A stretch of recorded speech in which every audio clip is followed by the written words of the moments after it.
up, y'all? I said, what's up, y'all? Look at me when I'm talking to you, bro.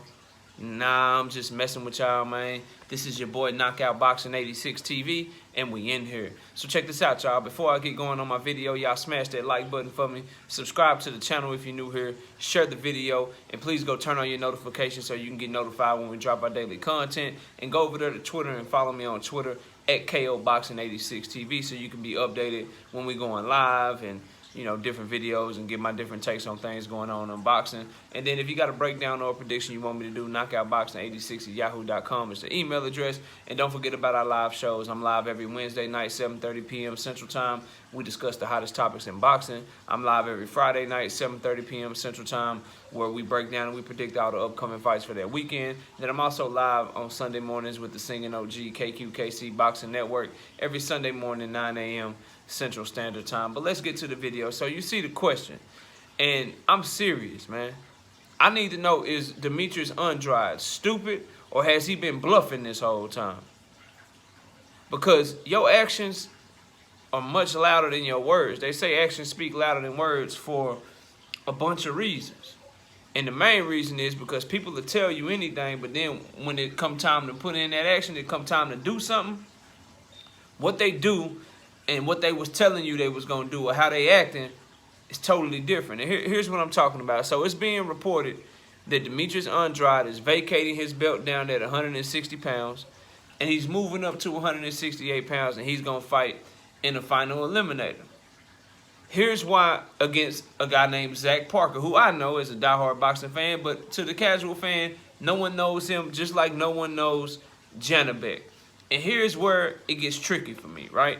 The reason why I'm asking, is he stupid or has he just been bluffing this whole time? Because Demetrius Andrade will have you believe that he's chasing Canelo Alvarez. Canelo Alvarez is ducking him. Everybody's ducking him. Don't nobody want to fight him. And he the boogeyman, right? So that's cool. That's cool. If you're really trying to run down on Canelo, though, these are my questions, and this is why I'm asking. The way that he's going about moving up to 168 and the reason it's a bad look for him.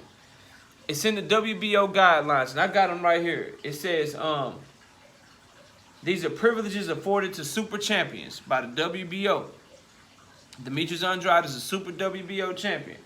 It says eligibility to be considered for designation as the mandatory challenger in a higher or lower division. If requested by a super champion, the championship committee may designate the super champion as the mandatory challenger for the higher or lower division. So my question is this: why didn't Demetrius Andrade move up and try to use that clause to just become the mandatory for the WBO championship? Why is he putting a fight in between him and being the mandatory? Why would you move up and try to fight a final eliminator? Why didn't he try to exercise that clause? And I know Demetrius Andrade fans and his apologists, when I made a similar video saying he should move up in the first place, what they tried to tell me was that, man, why would he move up? Canelo Alvarez just gonna duck him.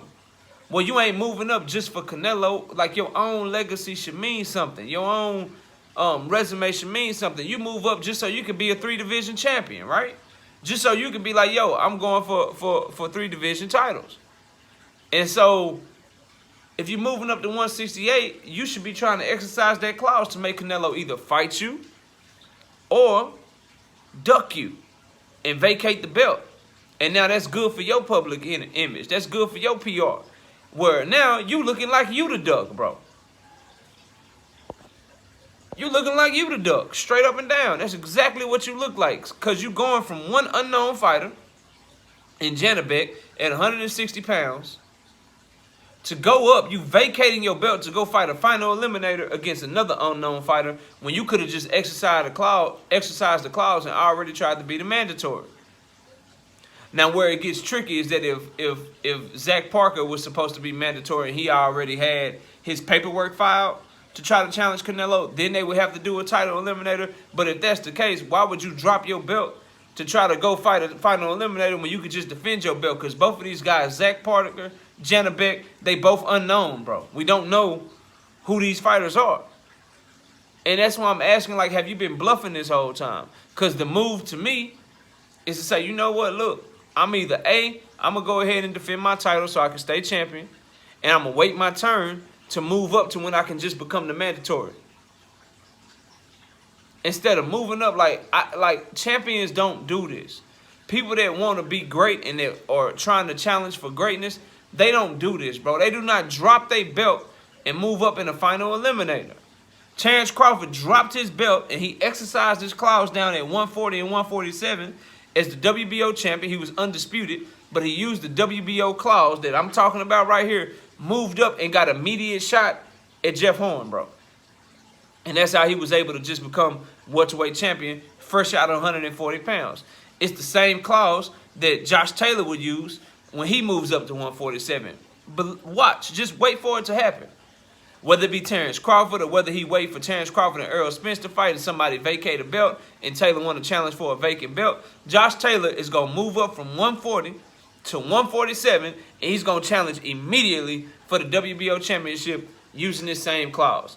Demetrius Andrade, though, he dropping his belt and moving up to fight in the final eliminator. Point blank, period.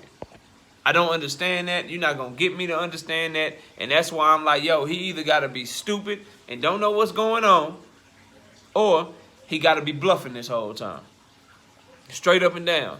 You've been bluffing on the Canelo front because when you could really run down on him, and you could enhance your public image, you can go up there and you can be like, yo, I'm the mandatory. I dropped my belt at 160, and now I want to be the mandatory. What's up? When you could really run down on them, instead, you choose to drop your belt to move up and fight Zach Parker, bro. That shit don't make no sense. Now, instead of Canelo looking like the duck, you looking like a duck. You looking like you ducking Janabek right now, bro. Because let's keep it a buck. Janabek's dangerous. He got pop. He got Olympic pedigree.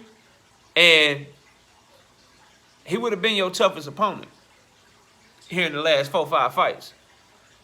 And you forego that to move up to 168 and fight Zach Parker. Damn, Demetrius. That's why I need to know what's up. Like, is he stupid or is he a bluff? Because you can't make this shit make sense to me. You can't. He basically, his only leverage is this clause right here. His only leverage was the WBO belt that he got. That's his only leverage in trying to get a big fight. Whether it's Canelo or Canelo vacates or whatever it is, his only leverage is that clause right there. He just threw it away for a final eliminator. So has he been cool with the money the whole time? Like, I need to know what's up. Andrade fans, boo-boo fans, I need to know what's popping, bro. Because it's looking like he just been cool with the money the whole time. He been saying shit in the media, right? He been calling shit out in the media, but behind the scenes, there's always some chucking and jiving and some bad business moves going on with that man. Where we think it's bad business move, because, see, we believe he been wanting to smoke, right? We believe that he want to go after the biggest fights possible. Hey, that's what he say up front. That's what they'll have you believe. But in reality, when it comes to the back side of the business and behind closed doors, it seem like, bro, you just cool with the money. Seem like you just cool with the money. And if that's what it is, that's what it is. I'm starting to believe your actions, you cool with the money. Like, you ain't really trying to go get smoked like that. Because somebody that's trying to go get smoked, they don't make a move like this. They just don't. What they do is they defend their belt. They bide their time. They get a lay of the land. And then they like, surprise, I'm here at 168. I'm the mandatory. What's up? Surprise, it's me. Surprise, I'm here. What's up? I'm the mandatory. He ain't do that. He said, surprise, I'm dropping my belt. I want to go fight a final eliminator. I'm dropping my belt for a non-title fight in the final eliminator. Hello. Like, dog. Horrible move for me. Horrible move for me. Bad business move. And I don't understand why he keep letting people, like, bro, Eddie Hearn is offering Canelo your fights. He offering Canelo Triple G right now. Third fight. And you ain't said, you need to be banging on Eddie Hearn's door right now. So he offering Canelo Triple G instead of you getting that fight. And You dropping your belt to move up and fight a final eliminator against another UK fighter, relatively unknown. American fight fans don't really know him. And it makes no sense because when people tell me, man, he moving up, he got to move up because when he beat Janabek, he ain't going to get no credit for it. He ain't going to do this, he ain't going to do that. Well, what type of credit this man going to get if he beat up Zach Parker, bro? At least if you beat Janabek, you defending your belt. You still a champion and shit. He beat Zach Parker, then what? Oh, what knockout? He's getting in position so he could be the mandatory for the WBO. He could already be the mandatory by moving up alone and exercising his clause, bro. Like, what? Bro, Demetrius Andrade got me frustrated this morning. You know what I'm saying? That's why we shooting this early. Also, we got to keep studying for the show tonight. Y'all know we got our live show tonight, man. Y'all come through, man. We're going to break down and predict all the fights this weekend. We got some title fights, man. We got a lot of big contender fights, man. It's going to be a great weekend in boxing, man. So y'all come through, hang out with me tonight, break down and prediction show, 7:30 p.m. Central Time. Check me out on Twitter, man. Go follow me over there at KOBoxing86TV. If you got a breakdown or prediction you want me to do, knockoutboxing86@yahoo.com is the email address. I appreciate you watching the video. Enjoy the rest of your day. And with that, we out of here. Peace, y'all.